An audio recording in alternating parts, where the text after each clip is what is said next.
call this meeting to order. Let's take the roll, please. Davis.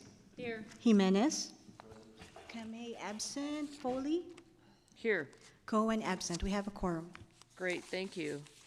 Okay, let's look at the Tuesday, October 22nd agenda.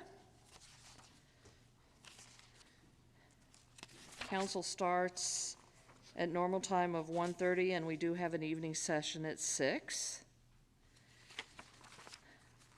Consent starts on page 4 and 5. 6 and 7. 8 and 9. Then we have a city manager's annual report, encumbrance audit. Moving on to item 7.1, which is a blue zone feasibility report. That is time certain, well, not to be heard before 6. Citywide planning, which will be heard before that, I guess. And then we have some land use issues also that will be heard not before 6 o'clock. So it's going to be a late meeting. We also have an ad sheet. Is there any members of the public who wish to speak on this agenda? No public comment. Thank you. Is there a motion? Move approval with the ad sheet, and just noting that 10.2 says it will be heard after item 8.1 during the 1:30 session. Second. Great, let's vote.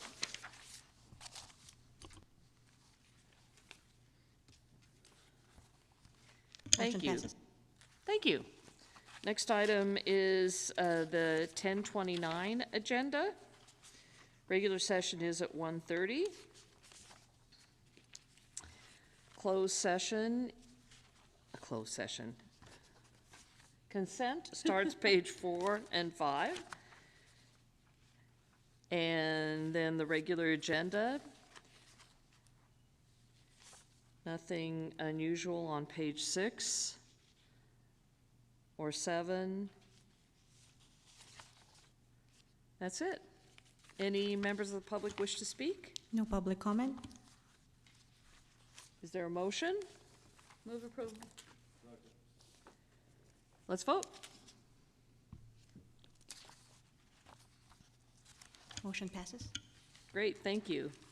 Next is the consent calendar. Is there any members of the public who wish to speak on the consent? No public comment. Is there a motion on consent? Move approval.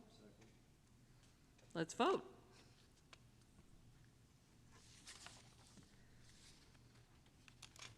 Motion passes. Great, thank you. Then we do have a memo from, where is it, from Councilmember Ortiz. Would you like to present your memo? Yes, thank you so much to the chair and to the committee for the time to speak to my memo addressing something that I know is very important for all of us on the council, which is our city parks. Like most of our services, capital and maintenance funding in San Jose is limited and competes with other critical services. While funding sources such as construction, a conveyance tax, or parkland dedication fees serve some areas of the city well, their geographic nature leaves areas without much development, with much less resources to work with. Unfortunately, this has resulted in parks that my constituents find unsafe and unkept, and inadequate to serve the needs of the community for green space, for recreation, socialization, and their own public health. And I know we face a difficult public budget cycle coming soon, and I don't want to propose a situation where we are raiding each other's park funds. Instead, I hope to call for a study session on the current state of park maintenance and funding and the barriers and pain points that have resulted in some of our communities having less than standard parks. And I believe that can be a good starting point to build a consensus amongst council members that we need for a stronger parks funding mechanism for the whole entire city, where all of our residents and working families have the parks that should be a requirement for their neighborhoods in a world-class city. So I just want to thank you all for your consideration, and I'm here for any questions, and I think I got at least 3 members of my community to give public comment. Thank you so much.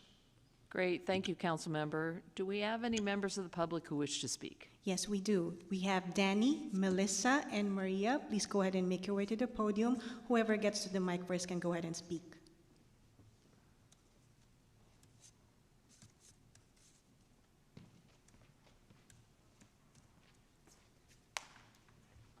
Good afternoon, honorable council members, city manager, city attorney, council member, staff. My name is Danny Garza. You know what the council member mentioned about our parks being unsafe is one of the reasons why we, especially at Plata Arroyo, has so many families on the same 2 streets that dead end into our park will not come. So the tot lots are in disarray. They're not shaded. We have no control over the safe operation of the park because we can't get park rangers into that park to fight the gang leaders and the drugs and the alcohol. It's unbelievable. It's visible, and we've mentioned that all the time. But here's the thing. We would like the city manager's office to become more involved and support our community in the operations of the park, greater funding for our park. Everybody could use more money. Our park could use more money. We have worked tirelessly with Parks and Rec, Angel Rios, everyone. John Cicerelli, Dan Greeley, who's gone. You know, we've worked with all these people. We've gotten rid of the fences on our property, and I say our because we built that park. We started plans for that park in 1973. It was built in 1975 to 77 with general fund money, not parks money. One of the last time that's ever been done in the city. So what I'm trying to say is we need to, and I would like you to listen to what our council member is saying. He's on the right track. We have a good idea what we're doing. We're there. We built it. We built the community. So, thank you.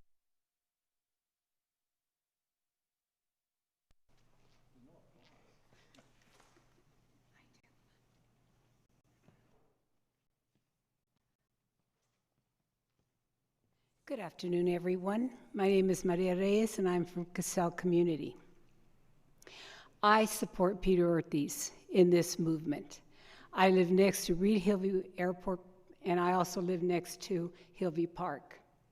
Our park is a disaster. We have gamblers, we have homeless, we have broken toilets, we have a playground full of gophers, and our children cannot use this park. I'm tired of sending emails to the city council, to the mayor, you name it, and I have sent the email. Our children deserve a safe playground.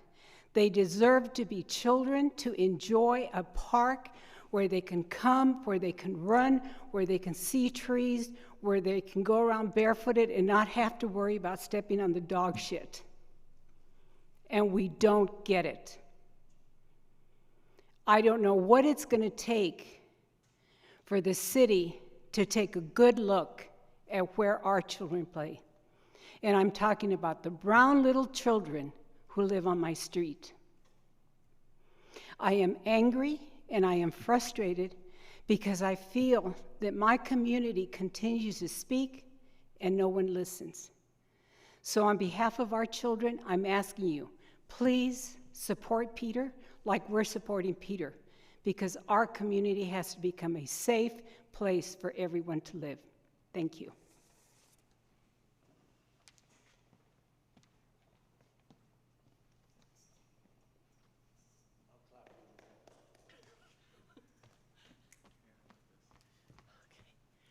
Hello, good afternoon, council members and honored staff.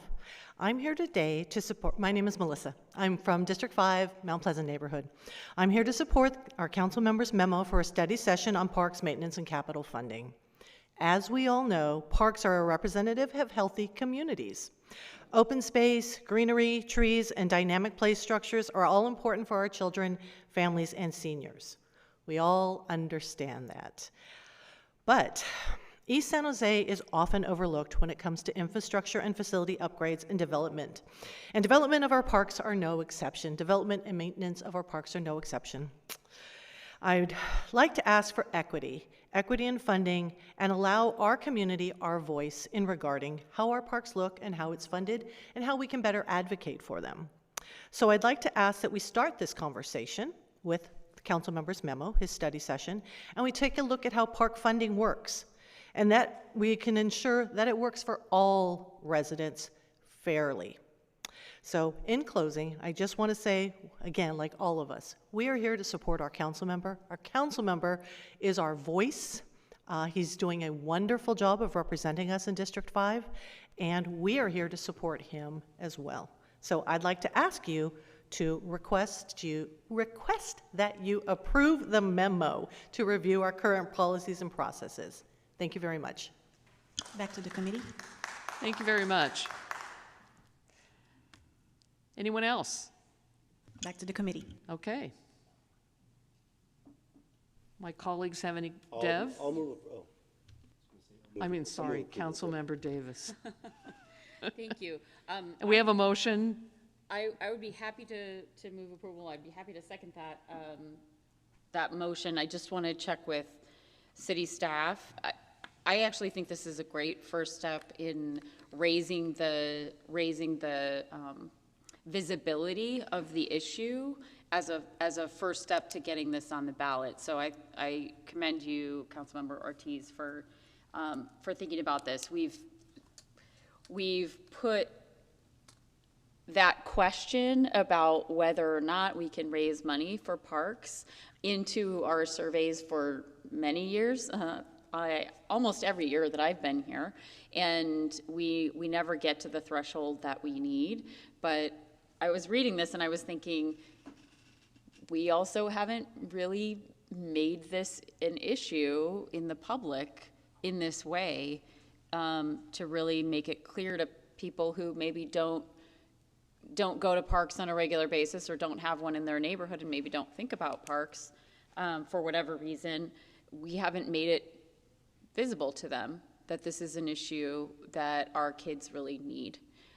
So I really appreciate you bringing this up. I do want to check with the city manager's office about, I know there's some workload in there, especially for the number 2. So is there an issue if we move this forward today? I think standard practices, we usually ask for 2 weeks to do a workload analysis. I will say, I think this one's pretty straightforward for us, and we intend to greenlight it, so we'll probably be back next week. Staff has been very involved with Councilmember Ortiz and his team and kind of helping with some of the parks issue and where we want to go. And also we've started to try and figure out how we integrate this direction into direction that was previously given around just that first step into a 2026 ballot conversation, which I think Councilmember Ortiz has kind of struck the right balance of community building and that effort together. So we can be back next week, I think, with a green light. Okay, that sounds good. Thank you. So then the motion is to refer it for a workload analysis? Correct. Yes. Councilmember, okay. I'm happy to see this come forward too. There is a huge discrepancy, or a discrepancy between how the parks are funded throughout the city based on development. Some areas have a lot of development. Mine isn't one of them that has a lot of development, but downtown does, and other districts may have a lot of development. So I think understanding that component at the very least is really important. And then what flexibilities as council offices we have on the funds that come in and the different pots, because we meet with people once a year to allocate the pot that we have, and it's small unless we hold on to it for a long time and it grows. But yeah, I think having a study session is a great idea. It certainly will educate not just the new council, because we're going to have some new council members, but also the public to understand that, and really sets begins the discussion on what a tax, future tax might look like if, when that comes to be. So I really appreciate it, happy to move it forward. With that, let's vote. Motion passes. Okay, great, thank you. Then is there any, that's the end of our regular agenda. Any members of the public who wish to speak? No public comment? Then we stand adjourned. Thank you. And Councilmember Cohen would say at 2:16.